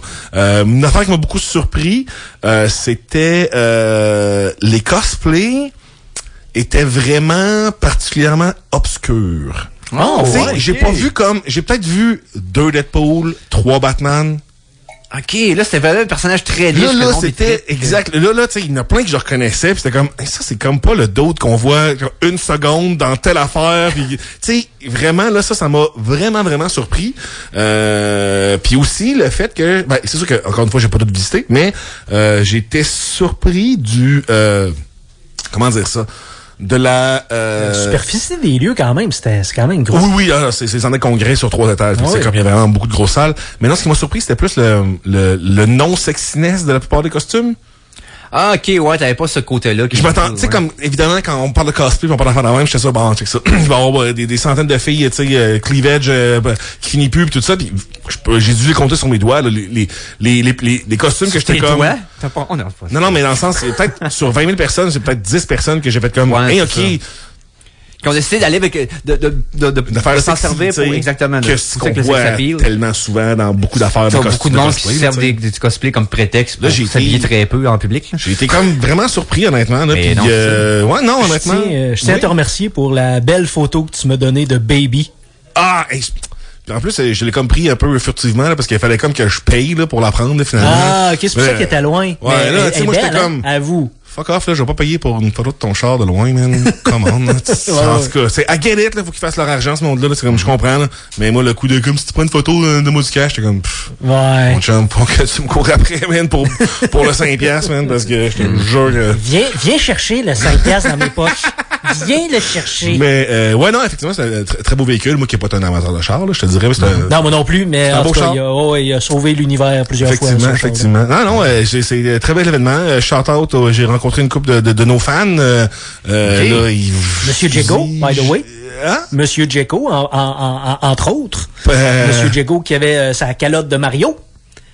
Qui a pris une photo avec toi, un selfie. OK, oui, parfait, oui, exact. Mais j'ai la pire mémoire des noms. Fait que je peux malheureusement pas faire du name dropping, mais tout le monde qui sont venus me voir en disant qu'ils nous écoutaient, c'était vraiment le fun Yes. d'avoir un feedback, là, tu sais, qu'on n'est pas juste en train de parler Dans le vide. Dans le vide, exactement. Ouais, c'est ça. On est pas en train de parler. Là, c'est ça parce que faire de la radio, veut pas. C'est pas tant d'interaction directe avec le public. Là, C'est ça. On peut avoir 3 personnes qui nous écoutent puis qui l'oublient. Là. Après, ça fait 4 Alzheimer qui nous écoutent. Puis Il y Virginie. en a un qui s'est trompé de poste. Puis Virginie. qui pose sur Facebook 2-3 quotes. Puis, Mais non, honnêtement, elle fait, C'est non, fun. très cool, très belle vibe. Je suis sûr que du monde est full de fun. Puis Expérience. là, t'as un message pour moi, apparemment, Oui. en ondes. Oui, absolument. Qu'est-ce qui se Faut passe? que je te dise, Mikey, officiellement, ton nom est dans un livre de la haine. Stéphane Goulet t'en veut incroyablement de l'avoir fait découvrir Cult of the Lamb. Parce que j'imagine que sa vie n'est dédiée qu'à ça. Il ne peut plus, il ne respire que Lamb, il ne culte que Lamb, il ne mange que Lamb. Donc, Puis il y a pas autre part que sur Twitch qui a dû découvrir ça, parce que ben c'est là-dessus que j'y jouais. Ça veut dire que, mon Dieu, Stéphane me lurk. OK. nice. Moi, en tout cas, je peux te dire que tu fais partie aussi de Dome Keeper, man. Peux-tu m'enlever ce jeu-là, s'il te plaît? Parce que là. D'ailleurs, Conan System Dome Keeper, tu vas pouvoir me voir jouer demain de 21h à 5h le matin. Oh boy, ok, tu fais la nuit au Je complet. fais un 9 à 5. T'es-tu rendu loin dans le jeu? T'as-tu tout débloqué bien l'affaire? Non, j'ai pas tant débloqué, mais j'ai regardé beaucoup trop de gameplay. Ok. Pour les trucs pour quoi? Débloquer dans le bon ordre pour. Ben non, optimiser tout pas ça, vraiment pour débloquer dans le bon ordre, juste pour optimiser ta mine par rapport à ce que tu Ouais, as, là. parce qu'évidemment, écoute, je pourrais en parler, moi aussi, c'est quoi, comment tu fais? Tu vois ça à chaque 2 cases, à chaque 3? C'est quoi ton... Écoute, c'est vraiment nice pour les petites techniques qu'on se développe pour ça. Faut que tu te gardes une patch avec les 3 sortes de minéraux proches de l'entrée pour que quand tu trouves la petite noix, la noix de l'arbre, là. Ah, ok, il y a un ouais, arbre que tu peux faire pousser. Ben, si tu le mets dans ce substrat-là, ben là, il va donner plusieurs fruits qui sont finalement des minéraux. Mais en tout cas, hey, ça, c'est un truc parmi tant d'autres, mais là, tu me dis ça, it makes so much sense. Sais-tu que depuis que t'as sorti ta chaîne Twitch, t'as exploré un méchant bon paquet de roguelike, hein? Ouais, j'adore ça. Un excellent line-up, je regarde ça. T'as starté avec Binding, s'est promené avec Hades pendant un bon bout. Là, t'as ces deux-là que tu joues de ce temps-ci, apparemment, qui sont écœurants. Donc, Oui. Là, bientôt, je vais jouer. Cette semaine, j'ai le goût de jouer à un jeu de... C'est Simon qui m'a envoyé ça sur Twitter. Un espèce de Guitar Hero de trombone. Oh my God, que c'est drôle! Ah. Oh my... J'ai vu beaucoup de vidéos de ça sur Twitter, sur TikTok. C'est parce que c'est de pogner la note juste qui est presque impossible. OK. Puis ça fait c'est vraiment... C'est très drôle. Bon, c'est plus drôle que... Bon, je dirais. Là, mais... Tu vas avoir du fun au bout à jouer à ça. c'est un peu comme Surgeon Simulator, que c'est clumsy exprès genre, pour en devenir drôle. Là. Genre, Okay. mais là, c'est clumsy audio, là. Tu sais, comme le petit glissando que tu fais, tu sais, que de 1 pixel, là, tu l'entends par... tu sais, fait que... Non, honnêtement, ouais, cool. J'avais oublié ce jeu. Ah oui, puis il y a un jeu que je veux te parler, Mikey, que tu iras voir, ça s'appelle Big Cylinder, je pense. J'ai vu ça sur le TikTok de Devolver Digital qui parlait de comme allez essayer ce jeu-là de nos amis à telle compagnie, j'oublie le nom. Ça a l'air d'un espèce de mélange de Pokémon breeding, mais dans un espèce d'univers sci-fi complètement éclaté. Là, c'est comme Spore a l'air vraiment normie à côté des créatures qu'on voit dans le cylindre. Envoie-moi ça en DM à quelque part. Je l'ai pas joué. Ouais, non, exact. Devolver, en plus, c'est eux derrière Fall Guys. Ouais, Devolver, c'est une des compagnies de jeux vidéo que c'est comme, ils ont pas beaucoup de ratés, eux autres, là. Puis, parlant de roguelike que j'explore, tu m'as donné le goût et je vais jouer parce que là, je dis que je vais faire plusieurs streams cette semaine, c'est parce que le stream Moton 2022 poursuit son cours. Oui. Mais Sifu, il faut jouer à Sifu. Ça a l'air trop le fun. Ouais, il est le fun. Je parle pas 6 mois dessus, là, mais là, je l'ai platinomé. Ah oui, c'est vrai que la platinomé il y a 2 semaines déjà. Ouais. Puis, je suis content du moment que j'ai passé dessus parce que c'est un peu, quand tu deviens bon, c'est tellement satisfaisant. Oh, que les fights sont le fun. T'as hâte de rejouer, peu importe où. Tu veux juste te battre. Ouais. Parce que tu le flow, tu vas pogner le flow, hein, c'est ça. Ben justement, la caméra a un flow, une espèce d'instinct. Ben c'est sûr, c'est fait pour ça, là. Mais... À certains endroits, c'est clunky. Ouais. Je te dirais spécifiquement le stage de la tower. Où ce que tu vas dans des souterrains, puis que là, ça peut venir weird avec la caméra. Mais généralement, c'est... Oh, regarde, c'est fun. Quand tu pognes le bon timing, man, que le jeu est le fun. Puis, sans te pas gêner de starter easy, ben correct, c'est normal. Parce que le jeu va t'en donner une bonne. Si tu startes ça, n'importe quoi d'autre qu'ils en partant, là, puis tu dis, c'est correct, non. Non. Tu vas en manger ta bonne. Not gonna happen to you, buddy. Nice. Là, Conan, avant de parler des films que t'as vus spécifiquement, là, mettons, dans l'émission, on parle-tu des choses que t'as vues, qu'on a toutes vues? Ah oui, dans? Tu sais, on va faire ça, puis on va filer ça vers les trucs que tu veux. On va finir ça en beauté, dans le fond, avec tes chroniques pures. Parce que je veux qu'on parle, tout d'abord, on fasse un petit croche rapidement, là. Finale de 2 des 3 séries qui étaient en cours ces temps-ci qu'on vous parlait là, récemment. Tout d'abord, Ring of Power. Je veux pas qu'on en parle longtemps. C'était... Hey man, moi je suis tellement... J'ai juste un exemple de dialogue là, dans le dernier épisode là, qui montre exactement le niveau d'écriture là, comme ce n'est pas Sauron, c'est l'autre. Et l'autre personne répond je suis bon. Ça c'est un méga culmination intense d'un personnage. Je suis bon. Oui. Ouais. Les acteurs sont tous bons, bien produits, la musique est correcte. C'est vraiment des dialogues, puis le script, le problème, là, ça n'a pas de sens. C'est l'étron le mieux habillé de... Tu sais, du fast travel, là? Ouais. Ils peuvent-tu moins en faire, s'il vous plaît, dans un épisode, parce qu'ils font comme ils font Shire, ils font le temps du milieu complet, back and forth en 5 minutes. Il m'a gossé, il y a un personnage qui est sur le point de mourir. C'est Anuit. Il s'assit, il dit, je veux juste attendre que le soleil se lève. 15 secondes après le soleil se lève. Il n'y a pas d'interruption, il n'y a pas de jump dans le temps. Il est juste rendu là. C'est ça. Ça arrive au moment que... Tout arrive conveniently à l'exact bon moment qu'il faut qu'il arrive. Le reveal de c'est qui Sauron par rapport aux autres personnages, là, je pense que c'est l'affaire la plus stupide que j'ai vue depuis vraiment longtemps. Non, mais c'est comme... Je sais pas, regarde. Mais c'est c'est beau. Oui. C'est ça. Oui. Moi, j'ai regardé la bande-annonce cette semaine. Je l'avais jamais vue. Super beau. Les acteurs sont bons. Ouais. C'est ça qui est... C'est vraiment pas là les problèmes. Mais, ouais. Qu'est-ce qu'ils font avec? Et She-Hulk. She-Hulk. final, pas piquer des verres. Hein? Ils ont décidé d'y aller all-in. Regarde. C'est la première fois que j'ose utiliser ce terme-là. Je pense que ça s'applique métaception. Non, oui, ils ont brisé le 8e mur. Là. C'est pas le 4e, Non, là, c'est le 20e mur. Ils ont poigné le 4e puis ils ont pété le 5e avec. C'est ça. Mais c'est quand... J'ai adoré la référence à la vieille série L'Incroyable Hulk des années 70 au début. C'était très beau. Esthétiquement, là, c'était parfait. C'était on point avec les séries. Je l'écoutais quand j'étais jeune. C'est une des premières affaires qui m'a fait peur à télé. Ils ont vraiment refait le générique bien comme ça. J'avais 3-4 ans j'écoutais ça. Là. Fait que moi, ça me comme tout de suite... J'avais des vagues souvenirs qui revenaient. Il s'appelait David Banner dans le temps parce que pour des raisons weird, il avait changé son prénom. Là. Bruce faisait trop homosexuel. Non, il faisait trop Bruce Wayne. Mais, il y a pas une affaire de Bruce qui était comme un nom, peut-être. À savoir trop homosexuel pour le... La série n'empêche pas l'autre. 60. Rappelez-vous Batman des années 60. Ouais, c'est ça. Bruce. Dick Grayson. Bruce and Dick. Grayson. Mais bon, je vais lui donner ça. Ils ont eu l'audace de faire ce qu'ils ont fait. C'est extrêmement fidèle au comic book. C'est pas pour tout le monde. Y compris moi, mais je respecte l'audace. Il y a des moments de fun dans la série, là. Puis la série, elle a au moins l'avantage, comparé au Ring of Power, de pas se prendre au sérieux, puis de pas avoir un ton de vous montrer comment ça marche. Sais-tu, je pense que l'affaire la plus haute que je trouve que cette série-là a faite, puis c'est une affaire que le monde oublie que dans Marvel, cette affaire-là existe pas, et c'est le fait qu'il y a du sexe. Ouais, c'est ça. C'est un personnage sexuel. Pas comme...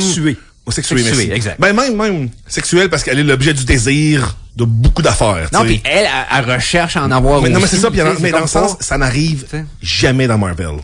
Ouais, c'est vrai. Jamais. On s'attarde à la sexualité des personnages ou en général dans le multivers, tu sais. Dans Marvel, on voit la sexualité de l'activité, là, pas l'identité, là. Non, littéralement mais de l'enfer, de vouloir en faire, de faire des tâches qui mènent vers là. Aucun personnage qui en a, comme on voit, tu sais, comme on parle des fesses de Captain America, That's About It, là. Ouais, c'est ça, c'est le plus proche qu'on ose. C'est une joke, c'est pas comme, exact. Oh wow, genre, non, fait que ça, honnêtement, j'ai trouvé comme, hey! Enfin, comme une affaire. Parce que Jessica Walters est jouée comme une adulte. Oui. Une adulte dans mi-trentaine. Exact. Qui est comme encore assez immature pour faire ces genres de jokes-là ou pousser ça avec ses chummés.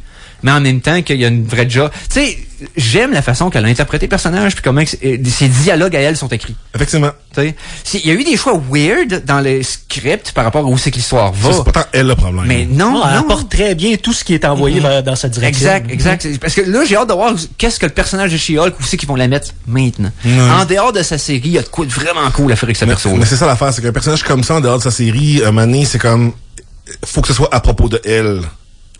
Parce que de sa nature, elle va regarder la caméra avec les petites faces. À moins qu'elle soit juste être capable d'être méta dans sa série à elle. Aussitôt qu'elle n'est pas dans sa série, elle contrôle pas ça. Ça serait le fun, mais j'ai l'impression que le monde va pas aimer ça. Puis, mais moi aussi, je suis curieux de voir où est-ce qu'ils vont aller avec ça. Peut-être qu'il va y avoir un clash entre elle et Deadpool. Peut-être que ça va être adressé entre les deux. Si les deux sont capables de le faire. Je verrais très bien une apparition de She-Hulk dans Deadpool 3. Tu sais, ça pourrait être le genre d'affaire que, comme ça, t'es capable, puis là, ils s'en rendent compte tous les deux, puis là, c'est comme weird, puis tu vois. Et les deux se regardent, ils font ça, t'as le directeur qui est en train de filmer, qui fait ça, tout le monde, tu sais, tout le monde est mêlé. Ouais, ça pourrait, I guess we'll go with it. Tu sais, je sais pas comment ils vont l'approcher, mais il y a de quoi d'être, ce personnage-là a du potentiel.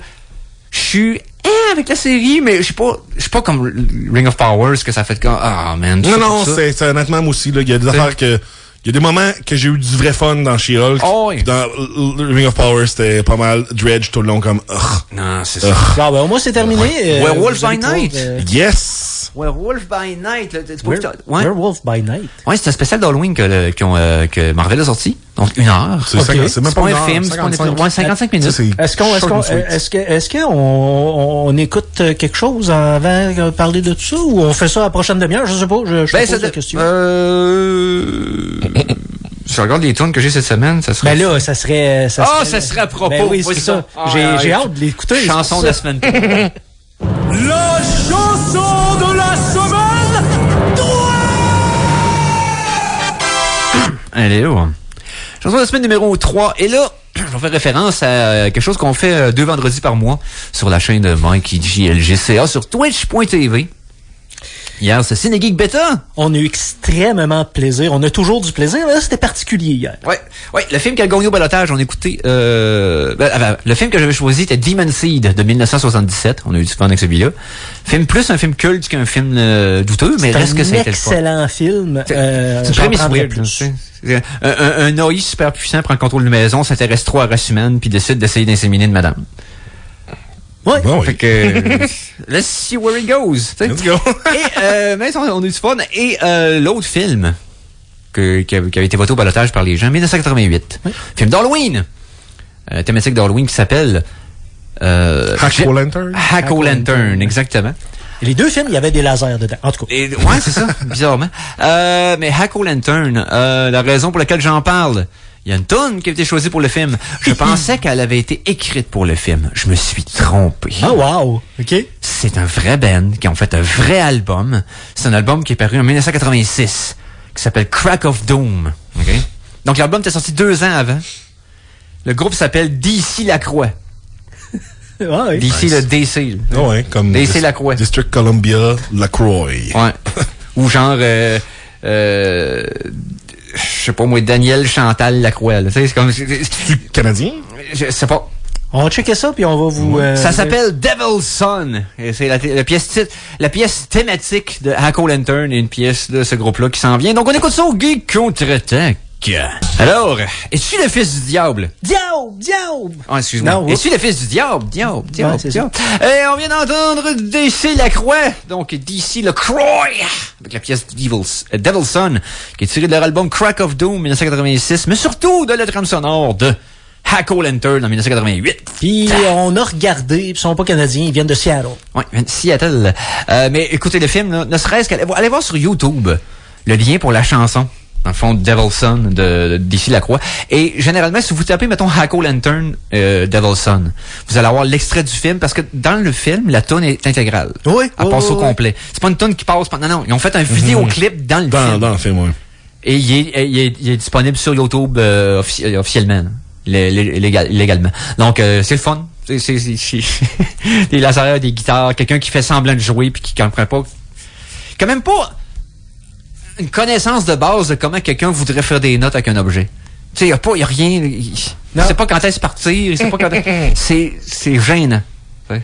Notre ami Tommy Drendel, là, oui. L'antagoniste du film, qui en fait, le protagoniste, c'est weird. Okay. Ah, il y a tellement de twists, là, j'ai été sur le bout de ma chaise pendant... Oh, oui. Jusqu'à ce que je réalise que j'étais assis sur un madrier. Mais ça va de la terre. C'est ça.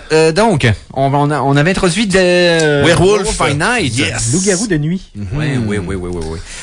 Parce que c'est un nom des BD qu'il y avait dans les années 60-70. Dans le fond, quand Marvel faisait des BD d'horreur aussi. OK. Au lieu des BD de super-héros. Parce qu'on changeait de thème souvent. Right? Et c'est un des noms de ça, mais... Moi, ça a été une très belle surprise. Je pense que c'est la meilleure affaire que je trouve que Marvel a produit depuis un bon bout. Et bizarrement, c'est un bon réalisateur qui est à son premier. C'est Michael Giacchino, le compositeur de musique, okay, qui en a fait pour un énorme paquet de films que vous connaissez. Là. On avait parlé au Geek quand il a fait... le nom, c'est X-Men. Ouais, X-Men, il a fait Rogue One, Star Wars Rogue One. Il a fait aussi Up, il a fait aussi plein de films de Pixar. Giacchino, là, il a fait du stock extrêmement busy et très efficace dans ses trames sonores depuis plus de 10 ans. Même 15 ans. Et là, il est à sa première expérience comme réalisateur. Man, la vibe Hammer Production, film des années 30-40. Silver Age au bout, là. Ah! C'est tellement cool, un bel hommage au film, justement, du Silver Age là, d'Hollywood, là. Tu sais, que dans le temps que les vampires et les loups-garous étaient quelque chose. Mais c'est dessin animé? Non, c'est en live action. C'est en noir et blanc pour la plupart du temps. C'est comme un TV special. C'est ça. Ouais, OK. Puis c'est complètement seul dans sa table. C'est une histoire de loup-garou puis de vampire? Il va quand même connecter. Tu sais, comme Giacchino a dit que c'était quand même fully dans le MCU. Oui, c'était pas déconnecté du MCU, mettons, comme... Mais là, c'est sûr, là, il y a un multivers. Tout ça. Ouais, non, mais, tu sais, mettons, Ghost Knight, là, pas Ghost Knight, là, mais... Moon Knight. Moon Knight, lui, c'était fait, tu sais, comme lui, c'était pas full on the MCU. Ouais. C'était MCU comme adjacent. C'est ça. Mais là, c'est comme supposément, ça, c'est dans l'univers de MCU, tu sais. Puis, honnêtement, belle surprise. Les chorégraphies d'action, surprenant au bout. Il y a 2-3 cascades que j'étais comme, man, j'ai jamais vu ça. Puis pour une affaire de combat d'épée, là, on peut-tu dire que je les ai vus, là, toutes les maudites variations possibles de ce que tu peux faire? Parce que la plupart se passent en noir et blanc, ils vont élever sur le sang. Hey, le sang, man, ça... On voit pas de giclage, mettons, qui parle de membres, vraiment, tu sais, mais il y a du... Ils se battent avec des armes qui coupent. Ben, tu vois le résultat d'armes qui coupent. Il y a du splatter bien comme du monde. Ouais. Ça aurait été 18 ans et plus, ça va être en couleur garantie. Ouais. Garantie. Mais là, vu que c'est genre en noir et blanc, c'est tempi un peu, tu sais... Non, c'est ça. En couleur, ça aurait été genre PG-13. Ouais, au moins. Au moins, genre, minimum. Mais je suis bien content que vous découvriez des affaires de même. Elsa Bloodstone, j'étais surpris qu'il revisite ce personnage-là parce que je la connaissais dans les BD. Okay. Man-Thing. C'est le fun de voir Man-Thing. Je suis tellement content qu'ils reprennent Man-Thing. Oh non, honnêtement, là, j'ai hâte de voir ce qu'il... On voyait Man-Thing dans Thor, dans Thor Ragnarok. C'est un glimpse. Ben, c'est une statue, là. Une des statues qu'on voit à la place parce que Man-Thing, c'est comme un gardien du Nexus de whatever, là. Rappelez-moi Man-Thing. C'est comme Swamp Thing. Ouais, mettons Swamp Thing. Mais de Marvel. La créature des marais. Genre. Ouais, c'est ça. Comme ça a un gros paquet d'algues avec des espèces de face en avant et des yeux rouges. Mais la version de Marvel était écrite le fun. Man-Thing a toujours été un personnage qui a quand même trippant à visiter. Et écoute, visuellement, man, tu sais, on parlait du CGI qui était inégal dans She-Hulk, là. Ouais. Et là, il est-tu on point, pas à peu près? Cette créature-là, en tout cas, vraiment... Ah non, c'est une petite heure, là. C'est le mois de l'Halloween, gâtez-vous. Ah ouais, mais moi, je l'aurais pris un autre. Il y aurait eu le 2, je l'aurais écouté immédiatement après. Ah ouais. J'aurais fait moi, j'aimerais ça que Werewolves by Night, ce soit une série. Ouais. Qu'à toutes les Halloween, il en sortent un sur différentes vieilles versions des affaires de Marvel. Puis ça serait malade. Comme le spécial d'Halloween des Simpsons. Tu sais? Genre, ça serait le spécial d'Halloween de Marvel à la place. Ouais, ça serait très dadon. Tu sais. Enfin, pour avoir un truc avec Morbius, il y a de l'allure. Ça arrivera pas. Je crois encore que ça peut arriver. Moi, je suis encore partie des believers. Là, il est sur Disney+, un peu un bout de Morbius, j'ose pas l'écouter encore. J'ai peur. Écoute-le pareil, c'est juste, son pire crime, c'est que c'est plate. C'est tout, là. C'est pas genre, mais il y a des, que c'est plate. Il y a des bons moments, puis Jared Leto, en plus. Dois-je comprendre, Conan, que t'es pas un petit morbeux? On va prendre 3 minutes pour réfléchir à ta blague. Puis on va revenir tout de suite après pour la suite de la chronique Conan et des geeks contre-attaquent. Réfléchissez pas trop, ça donne mal à la tête. Radical! Et on est de retour pour la suite et fin de cette émission des geeks contre-attaquent en ce samedi, le 15 octobre 2022, épisode 517. On continue avec la chronique Conan et pour abandonner le sujet pour ensuite te laisser tranquille. Je vais laisser les reins parce que là, il n'y a plus de tourne de la semaine. Tu as la demi-heure à toi. Je veux qu'on parle de Hellraiser 2. Hellraiser. Excuse-moi, Hellraiser 2. 2, c'est longtemps, celle-là. Non, c'est ça, il y en a en deux. Non, Hellraiser 2022. Bon. Hellraiser 2022. C'est sorti récemment, ça. Ouais, un nouveau... sorti l'année passée. Ben oui, non, 2021. C'était avant-gardiste. Mais c'est pas dans le titre, c'est juste celui de 2022. Donc, un reboot de la franchise. Ouais. Comment...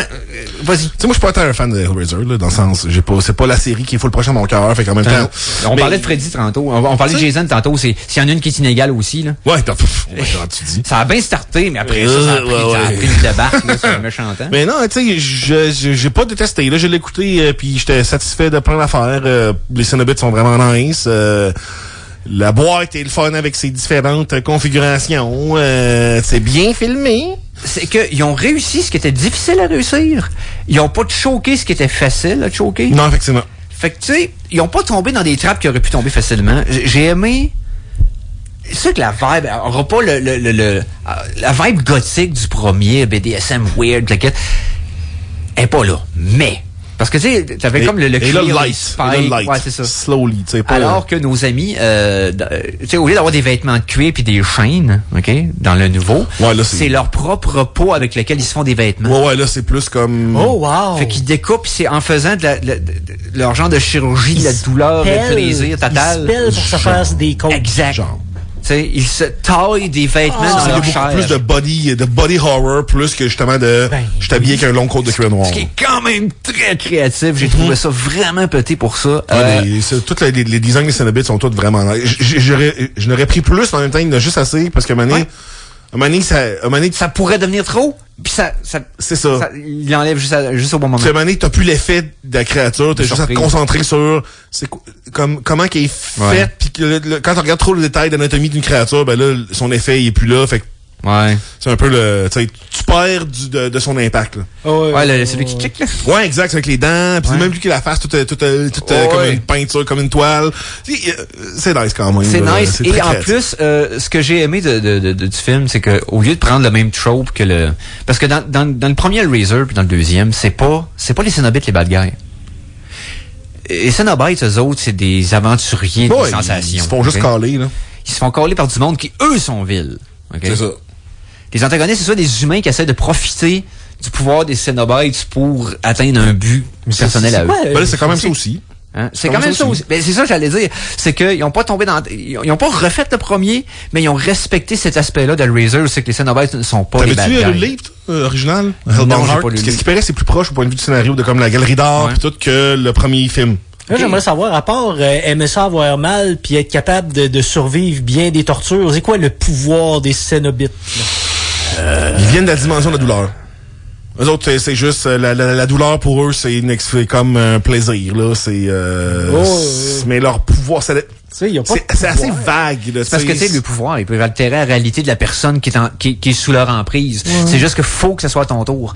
Quand c'est à ton tour, ben là, tu vas te mettre à halluciner, tu vas te mettre à avoir des affaires, puis ils vont se mettre à te faire des promesses. OK? C'est-à-dire que si tu réussis à résoudre notre énigme, notre puzzle, on va te donner quelque chose. Mais ce qu'on va te donner, c'est la douleur dans la... Mais c'est un manque qui passe. Parce qu'ils te le donnent, mais tu le sais, ça sera pas... Tu vas payer pour. C'est que eux vont en profiter aussi. C'est ça la fait, c'est que tu payes pas pour juste comme un dick move, comme le gin, tu sais. Non. C'est genre, tu récoltes quelque chose, mais nous, on récolte quelque chose. Bon, non, mais c'est ça. Mais aussi... La fois que tu vas récolter, ça sera pas parasite pendant en codépendance. Genre... Ou le fait que, exemple, un antagoniste dans le nouveau... il a exigé quelque chose, il l'a obtenu, mais sa vision de cette sensation-là, pour lui, était pas la même que la vision d'un être astral d'une autre dimension que lui penserait. Ce qui est plaisant pour une bébite qui se promène dans des dimensions est peut-être pas aussi plaisant que ça pour une humain. Non, mais c'est ça. J'ai quand même aimé le fait que, mettons, il y a des personnages qui se font comme, tu sais, pognés par les Cénobites, puis après ça, eux deviennent les Cénobites. Eux, tu sais, d'habitude, on les voit. C'est pas ça qui se passe dans les films d'habitude. Ils sont juste gorés par les Cénobites puis ils disparaissent. Donc, mais là, ils reviennent dans la gang, tu sais. C'est qu'il y a, c'est parce qu'il y en a un qui faut qu'il se fasse remplacer, entre guillemets, aussi, là. Non, mais la fille chinoise, elle en devient une. Tu sais, comme ils deviennent tous des Cénobites, man. C'est ça que j'ai remarqué. On le reconnaît pas à cause des... Ils sont comme, c'est parti de la gang. Mais c'est vraiment nice. Honnêtement, là, le design est cool. C'est pas comme un film d'horreur moderne. Non. C'est comme un film d'horreur old school, mais avec un visuel moderne. Ouais. Casting est bon. Je suis curieux, là. Et la protagoniste est surprenante. J'ai aimé le fait que la protagoniste, c'est pas une fille peu parfaite, a rien fait pour mériter ça. Non. Elle est tout croche. Le 3/4 qui arrive est probablement de sa faute.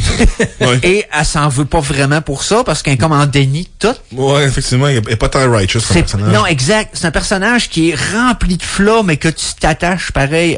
Tu veux pas qu'il arrive de quoi parce que elle n'a passé tellement au travers. Ça fait comme, elle peut avoir un break.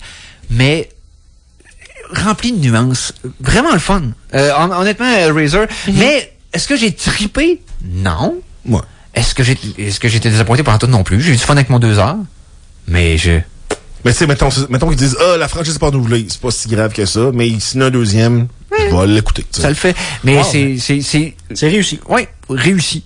C'est ça que je vais en dire. Puis, parlant d'un autre reboot que j'ai écouté, que je pensais que j'avais vu, mais finalement, quand je l'ai écouté, j'étais comme, j'ai jamais vu ça. C'est Candyman de 2021. La version, est-ce qu'il y a eu un remake de Candyman? Il y a eu un remake de Candyman? Ben oui. Et puis, je me souviens d'avoir vu le film passer. J'étais comme, ah ouais. C'est pas Jordan Peele qui l'a produit. Ah, c'est ça. Avec, réalisé, oui, avec l'acteur qui joue Morpheus dans Matrix 4, là, Yaha Mattel, j'oublie le nom, là. Il y a quelque chose. Je pense que c'est ce qui se parle, dans le Matrice pour écoutable. Ouais, dans Matrix 4, fait Morpheus, là. Il y a quelque chose, son nom, là, mais j'ai pas mal le prononcer, mais en tout cas, honnêtement, c'est pas mauvais. Ça paraît vraiment que c'est produit par quelqu'un qui aime le cinéma, qui aime même le concept de Candyman, parce que c'est comme bien amené. Tu sais, dans le fond, Candyman, c'est quoi? C'est une espèce de bonhomme qui kidnappe les jeunes enfants dans les projects de Chicago. Yahya Abdul Mateen 2. C'est ça, Yahya Abdul Mateen. 2. J'ai même pas vu le premier. Imagine.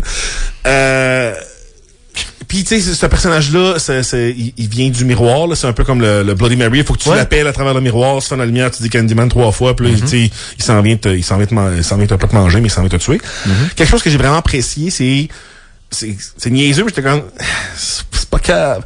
Le début du film, on est, tu sais, d'habitude MGM, le logo, quand tu le vois, tu le vois à l'endroit. Là, on est de l'autre bord. Le film ouvre, puis le logo est comme, on est de l'autre bord du miroir. Oh, ok.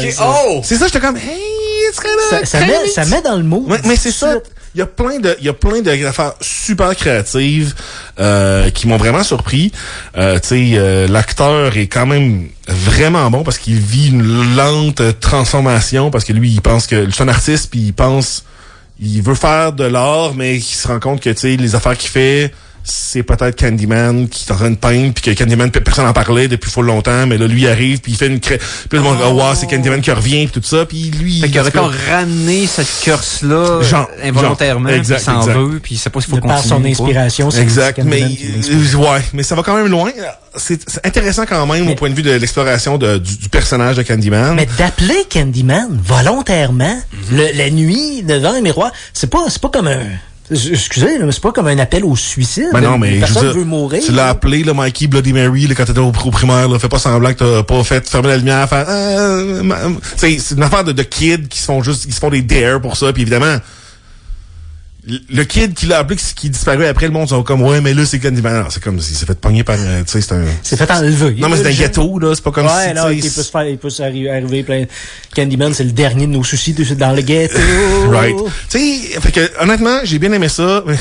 Maintenant, j'ai une petite pensée de comme, est-ce que Jordan Peele, peut-être qu'il entretient un petit peu des pensées racistes?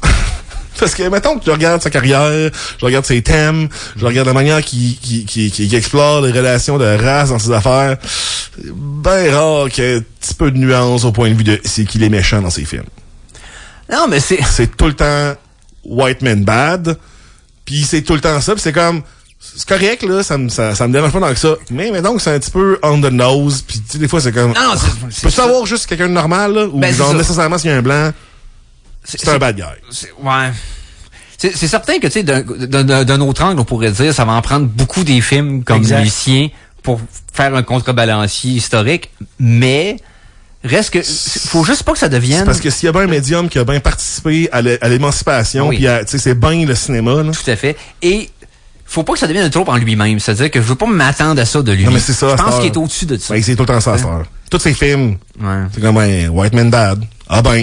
White Man Hollywood bad. Ah ben, White Man Hypnosis bad. C'est toujours ça. C'est comme, Puis là, la manière là-dedans, j'étais comme, c'est correct aussi, c'est bien. Les acteurs sont bons, tout, c'est correct, mais c'est comme, s'il y avait quelqu'un de blanc, nécessairement, t'es comme, I guess he's not gonna be pour quelqu'un de moindrement juste moral. Si les fils avertis, ça gauche des punchs, mettons.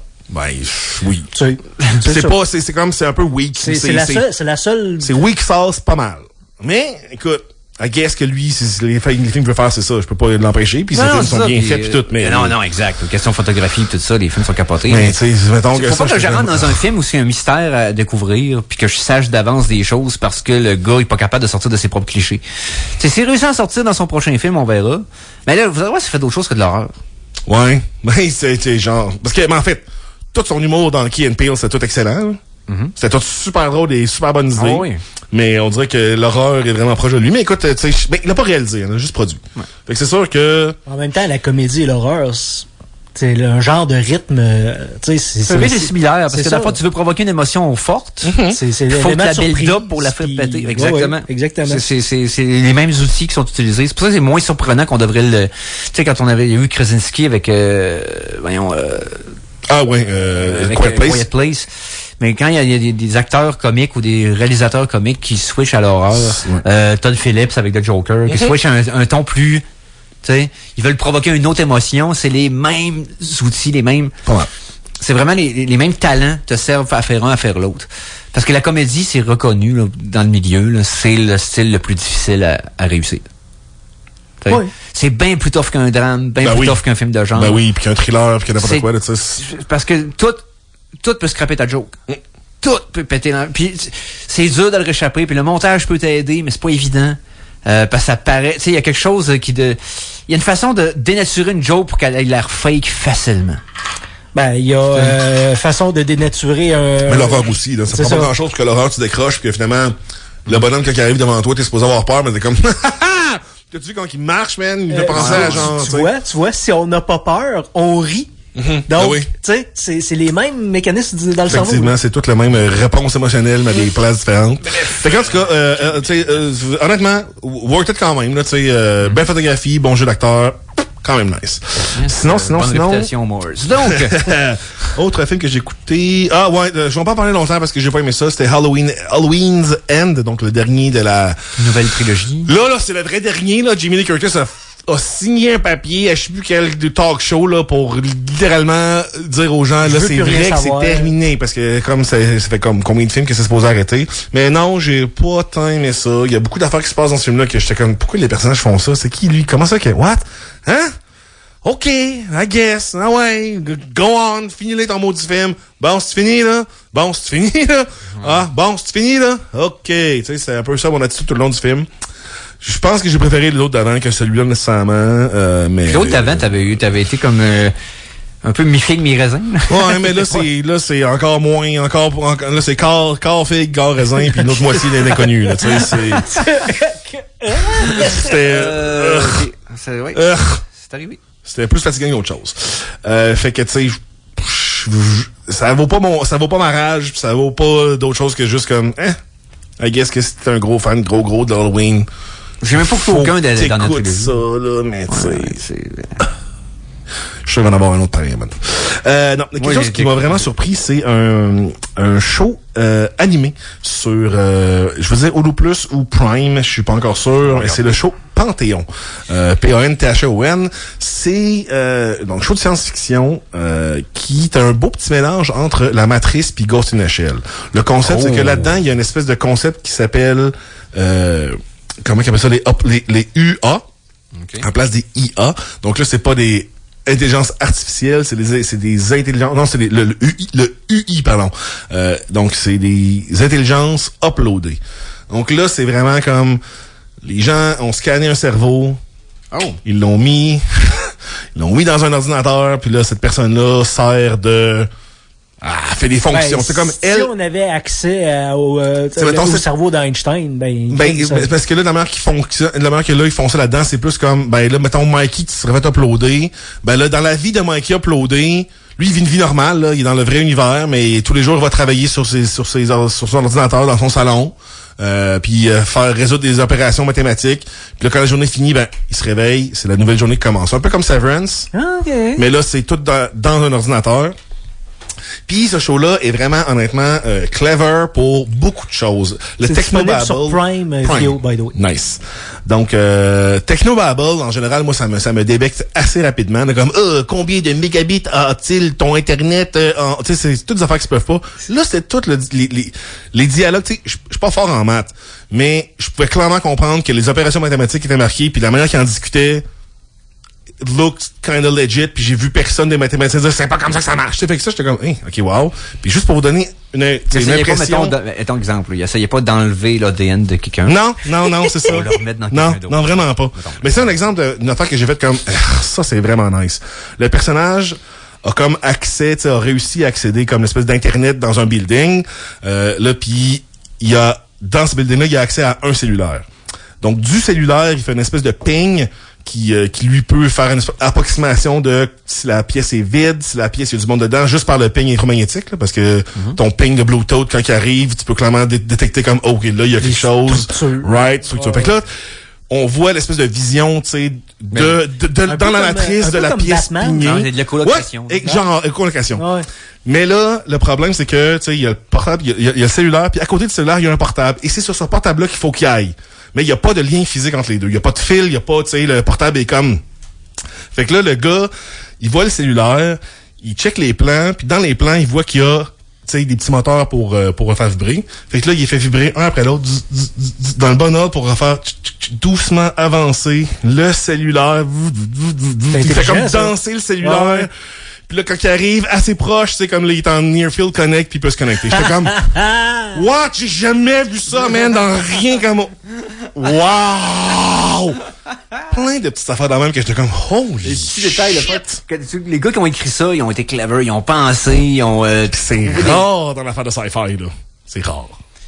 C'est plus rare que ça devrait l'être. C'est ça la vérité. C'est ça. Il fut un temps où c'était où le C'était sci-fi- nouveau, c'était clever. C'était nouveau, puis c'était des gens qui avaient un intérêt porté vers la science qui écrivaient dans ce genre-là. Exemple, C'est- Demon Seed. Mais on peut reculer bien plus loin que ça, le sci-fi, Oh, oui. depuis Jules Ben non, Verne. ben tu sais. oui, non, je Mais sais. le point, c'est que les auteurs avaient ça, avaient un enclin à triper sa science, mais quand c'est devenu populaire, ben n'importe qui Mais puis sa c'est ça, mère c'est- écrit de la sci-fi. C'est ça. Mais là, on sent que la recherche est vraiment là. Puis c'est ça, c'est un beau mélange entre justement Matrix puis Ghost in the Shell. Parce qu'on parle de personnalité à l'intérieur d'un système, mais on parle aussi de ces personnalités-là qui, mettons, quand eux, un moment donné, ils vont comme dans un jeu online. Donc, les avatars réussissent comme à s'uploader dans les jeux. Puis là, une fois qu'ils sont dans le jeu, ils peuvent mieux communiquer entre eux autres, peuvent faire, puis évidemment... les bouts dans le jeu, j'étais comme... c'est correct, ça me dérange pas parce que je sais pas comment que le jeu fonctionne. On voit pas le monde jouer au jeu, là. Mais donc, c'est comme dirait la World of Warcraft faisait des affaires qui se peuvent pas. Là, on sait pas de quoi le jeu a l'air. Mais, tu sais, outre ça, l'action est vraiment super. Tu sais, il y a pas beaucoup d'action. C'est beaucoup plus des scènes de dialogue, des scènes, tu sais, visuellement comme bien dessinées puis tout, mais il y a pas... Il y en a de l'action, puis quand il y en a, elle est très bien faite, puis elle est pas courte nécessairement. Tu sais, on comprend bien ce qui se passe, mais c'est fluide au bout. C'est vraiment un peu comme Invincible. Okay. Sans le degré de violence visuelle qu'Invincible a, là, que c'est vraiment... Il y a pas de moment que je dirais qui est de l'horreur, de violence. Tu sais, comme... Il y a des moments d'horreur, mais c'est plus... de l'horreur technologique, si on veut. C'est un peu bizarre là, comme affaire, mais quand vous verrez les séquences, c'est comme, ah ben oui, c'est clairement de l'horreur, mais c'est pas full descend partout. Non, c'est ça, il arrive... Tu sais, mais il arrive un truc horrible, mais ça veut pas dire que c'est... Tu sais, il y a pas quelqu'un qui se fait tenir la tête pendant qu'il gore un métro complet de monde dans sa face. Non, c'est ça. Il y a pas ce genre d'affaires, là, tu sais. Un exemple de même. Mettons, là, tu sais, un exemple de même qui m'a pas du tout, genre, traumatisé dans une série animée. J'étais comme, man, ça faisait longtemps que j'avais vu de quoi d'aussi brutal que ça. Ça fait ramper par un métro, là. Non, mais l'as-tu vu, Invisible? Ouais, mais c'est ça, cette séquence-là, ça faisait longtemps que j'avais pas vu quelque chose de j'étais choqué, là, de comme, wow. Ah oui, il y a plein de trucs dans Invincible qui sont choquants, là. Comme dans The Boys, en fait. On en Die a donné aussi. Il y a plein de trucs choquants. Mais c'est pas violence. Non, c'est des ça. J'ai passé une espions, demi-heure. les fous de surf espions. J'ai passé une demi-heure à éviscérer ce film-là. J'ai même pas parlé du laser qui court après. Ah oui, le char, La Outrun de laser. Parce qu'il est dans un char qui gagne des concours de vitesse. Le laser court après, Puis il va pas, tombe hein. sur une banquise, coupe la banquise, tombe avec le char, mais là, il y a un parachute après, ça fait qu'il l'enlève, arrache le couvert, fait du surf Avec le à parachute. travers des banquises avec le parachute.